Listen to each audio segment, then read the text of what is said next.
Then we had to move north up to Harwell, a place called Harwell, which is just west of Oxford, or quite close to Oxford, and because they wanted those airfields down to the south for people going on D-Day, you know, the fighters going over on D-Day. So we went up to Harwell and settled down there. Another nice pre-war airfield, and we stayed there and building up to D-Day, and eventually we did the D-Day operation out of there, towing howitzer gliders. On the night of D-Day, as you probably have read, the D-Day was postponed for a day, and although it had improved quite a bit before the actual operation the next night, it was still not good, and it took us a long time to get airborne. You see, our gunner at the back would say he could tell you whether the horse was airborne, and he would say glider airborne, you see, and then because if you pulled off too soon, you couldn't get. If you pulled off too soon, you couldn't get your own Albemarle off the ground anyway. On the night of D-Day, it was, the weather was not good, but we had a good glider. We generally had the same glider crew, the sergeant and staff sergeant, and we got to know them pretty well, and they got used to flying behind us as a crew. On that night, of course, it took us about 10 miles before we could actually turn gently in the dark and miserable overnight, you know, and our crew followed us around very well. But we were very much afraid on the night of D-Day of a tow rope breaking, and then they would either go into water or if they were over land, they could probably pull off a decent landing, but over the water they couldn't, of course. So, and it was rough, you see, and the tow rope was maybe snagging a wee bit, you know. A nice calm day, it's easy enough to tow behind, you know, but if it's turbulent, then there's always a possibility of a tow rope break. What we did now on that occasion, we could see the flak, quite a lot of flak. As we crossed the English coast, we could see the gunfire at the place we were going to.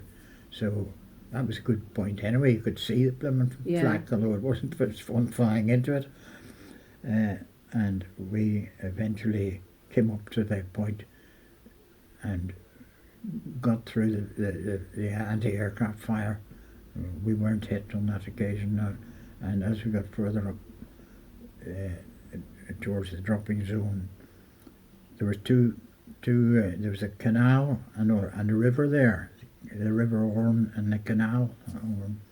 And when we got to the right place, our glider pilot says, "I've got it," and he pulled off, and off he went, you see, down, and landed pretty well on the right place. Actually, after D-Day, we did some more supply dropping operations, but then we had to convert to flying the Stirling because it gave us a longer range for the next part of it.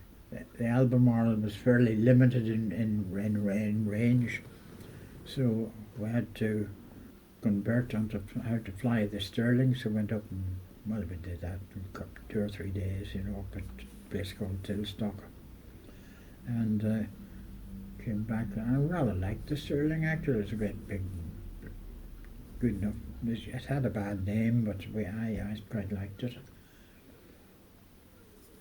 And I say we continued doing supply drops there till it came up to the Arnhem operation.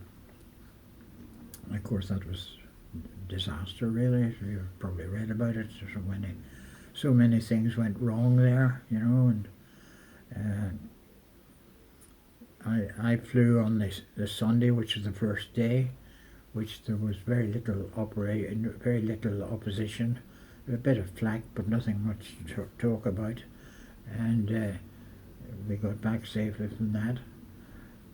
The second day, I might say that on that first day, the Sunday, we dropped a glider into the northwest of Arnhem with our two glider pilots that we never saw again. And we came back, and the following day we took another glider.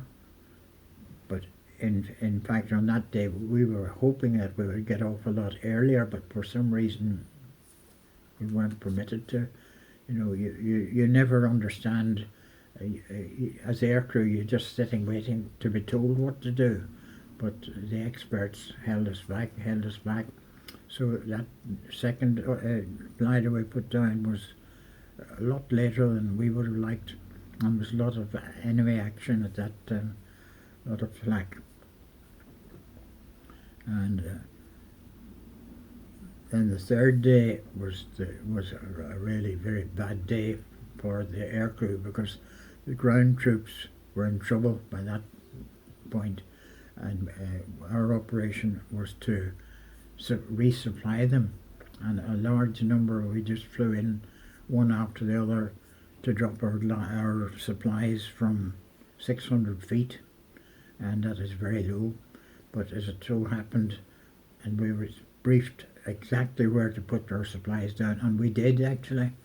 The only thing was that on either side of our dropping zone was the German panzer. There were two German panzer divisions, and they simply shot us up very badly. And many of our aircraft were just shot down, generally climbing away from the drop. And I was hit. I was rather badly hit in my leg and my arm. But we were able to, I decided I wasn't going to climb up. You know, I could see these others being shot down because they've been told to. So I just turned left at low level and got off to towards home, if you like. And my good friend from Irvinstown, Bill Hudson, he bandaged me up and got a tourniquet on my arm, and tourniquet on my leg, and that sort of thing. And in the meantime, I was able to fly it back.